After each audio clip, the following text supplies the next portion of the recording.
In this video, I'd like to look at a circuit I call the baby CRC circuit. So a CRC, a cyclic redundancy check, is something that you add to a shift register. So here we have a bunch of latches or flip-flops, and we see the output of one flip-flop Q is being read, being fed into the data input of the next flip-flop, and they sort of share a clock. So then this output Q becomes the input to the next latch. So then that is the shifting. And then and you often use that to send data, transmit data serially. And when you're transmitting data serially, you can add to it a check by throwing in, sort of doing this in parallel, throwing in some excluded ORs into the mix. Especially sort of like toward the end and toward the beginning, if I had a longer word, a few strategic places in between. So I'm going to send some data. In addition to sending the data, I'm going to sort of form this operation, a calculation, if you will, and get a result and send, in addition to the original data, I will send the result of this CRC operation. Then presumably I'm the transmitter, I'm the source, then the receiver, the destination, they will perform the same and see if we agree on the results. And if we agree on the results, we're going to presume it was transmitted correctly. But if we disagree, we will know that it was some error occurred in the transmission. Okay. And then I have to say what I mean. So I'm going to take this bit string, I'm going to take it in the order that I read it, and then so starting on this side and feeding it one by one into this data. Okay, so I'm going to start with this one, and so I'm going to make the D high, and I must, for each piece of data, go through a clock cycle. So I make the clock go back and forth.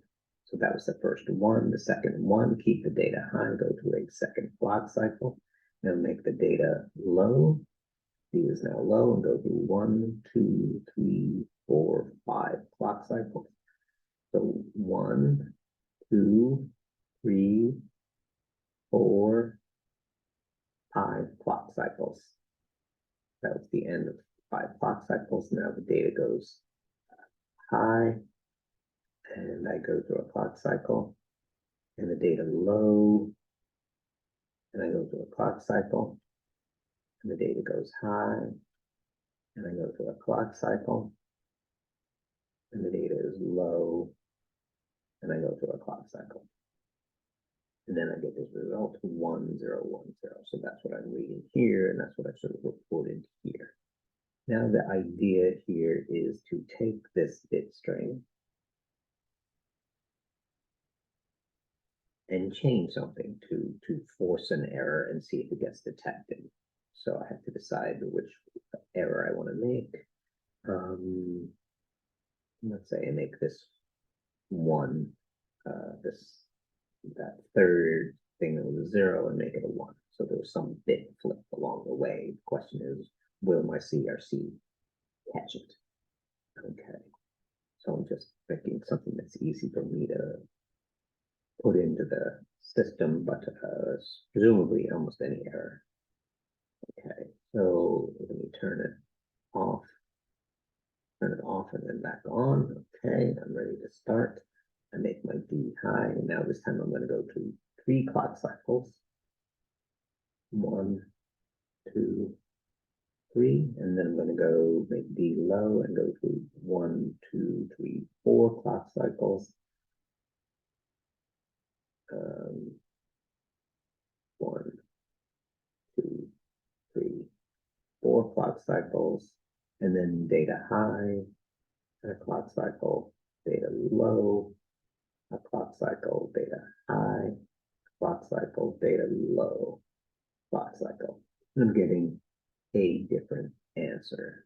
So that's the point that this would be detected, and I can make different errors, and it would also detect them.